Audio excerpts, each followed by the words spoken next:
प्रधानमंत्री की ओर से आज तीनों खेती कानून वापस ले लिए गए हैं। इसके बारे में जब बीजेपी पंजाब के प्रधान अश्विनी शर्मा से बात की गई तो उनका कहना था कि देश हित में लिया गया फैसला ये बहुत बड़ा फैसला है।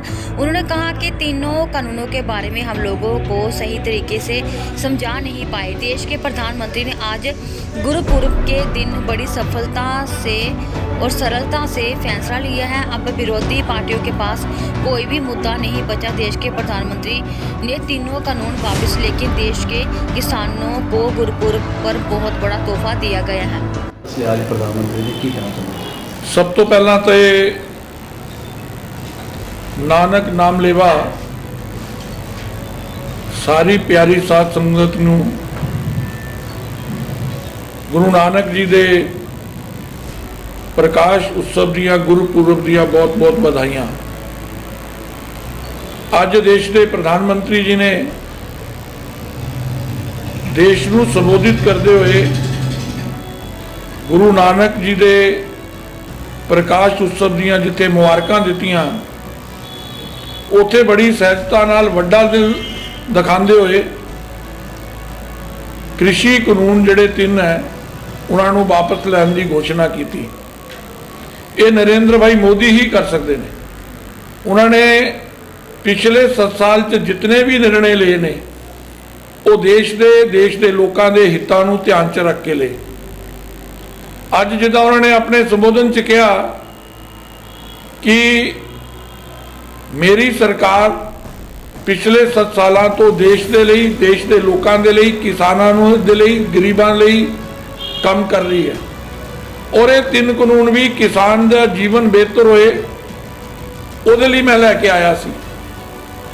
लेकिन किते मेरी तपस्या के अंदर कमी रह गई कि मैं इन्हां कानूनों के फायदे समझाने च किते ना किते साडे कोलों चूक हुई और विनम्रता के नाल मैं तिन्ने कानून वापस लै रहा। लेकिन हमेशा किसानों की बेहतरी लिए किसान के हित के लिए ये सरकार जिहड़ी वो काम करती रहेगी। मैं नरेंद्र भाई मोदी जी का उन्होंने सरकार का इस गुरुपुरब वाले दिन जिहड़े 3 कृषि कानून उन्होंने वापस ले ने उन्होंने आभार प्रगट करदा, धन्यवाद करदा और सारे जिहड़े अपने पंजाबी वीर ने इस अंदोलन च जिहड़े अपने किसान वीर लगे गए हुए सी उन्होंने प्रधानमंत्री जी ने घर वापस जाने लिए भी कहा। मैनू लगता कि हुण अंदोलन का कोई औचित्य नहीं है। किसान वीरां नूं घर आना चाहिए और इस गुरुपुरब नूं खुशियां दे नाल मनाना चाहिए। पहली खुशी नरेंद्र भाई मोदी जी ने करतारपुर का लांघा खोल के सारी नानक नाम संगत नूं दित्ती और दूजा अज कृषि कानून वापस लैके जिड्डे वड्डे दिल का परिचय दिता है, जिड्डी वड्डी विनम्रता का परिचय दिता है। मैनू लगता है उस तो बाद सानू देश के प्रधानमंत्री के वचनों से यकीन करना चाहिए। उन्होंने ये भी गल कही है कि किसानों की बेहतरी के लिए एक कमेटी भी बनावांगे जिदे च किसान भी होणगे, जिदे च एग्रीकल्चर नूं जानने वाले लोगों की भी शमूलियत होएगी और स्टेटां की भी शमूलियत रहेगी और किसान दे भले इस अंदोलन च जिहड़े अपने किसान वीर लगे गए हुए सी उन्होंने प्रधानमंत्री जी ने घर वापस जाने लिए भी कहा। मैनू लगता कि हुण अंदोलन का कोई औचित्य नहीं है।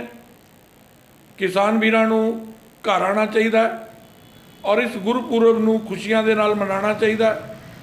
पहली खुशी नरेंद्र भाई मोदी जी ने करतारपुर का लांघा खोल के सारी नानक नाम संगत नूं दित्ती और दूजा अज कृषि कानून वापस लैके जिड्डे वड्डे दिल का परिचय दिता है, जिड्डी वड्डी विनम्रता का परिचय दिता है। मैनू लगता है उस तो बाद सानू देश के प्रधानमंत्री के वचनों से यकीन करना चाहिए।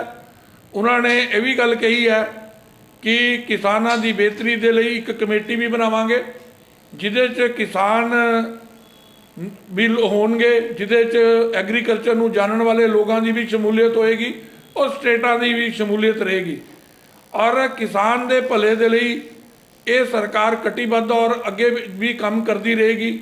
ਇਸ ਗੱਲ ਦਾ ਯਕੀਨ ਉਹਨਾਂ ਨੇ ਦਿਲਾਇਆ ਹੈ। ਮੈਂ ਇੱਕ ਵਾਰੀ ਫਿਰ ਦੇਸ਼ ਦੇ ਪ੍ਰਧਾਨ ਮੰਤਰੀ ਜੀ ਦਾ ਆਭਾਰ ਵੀ ਪ੍ਰਗਟ ਕਰਦਾ, ਧੰਨਵਾਦ ਵੀ ਕਰਦਾ ਕਿ ਜਿਸ ਸਹਿਜਤਾ ਦੇ ਨਾਲ, ਜਿਸ ਵਿਨਮਰਤਾ ਦੇ ਨਾਲ ਉਹਨਾਂ ਨੇ ਗੁਰਪੁਰਬ ਵਾਲੇ ਦਿਨ ਇਹ ਘੋਸ਼ਣਾ ਕੀਤੀ ਹੈ। ਆਪਾਂ ਸਭ ਵੀ ਦੇਸ਼ ਦੇ ਪ੍ਰਧਾਨ ਮੰਤਰੀ ਦੇ ਇਸ ਘੋਸ਼ਣਾ ਤੋਂ ਬਾਅਦ ਆਪਣੇ ਆਪਣੇ ਘਰਾਂ ਨੂੰ ਆ ਕੇ ਇਹ ਗੁਰਪੁਰਬ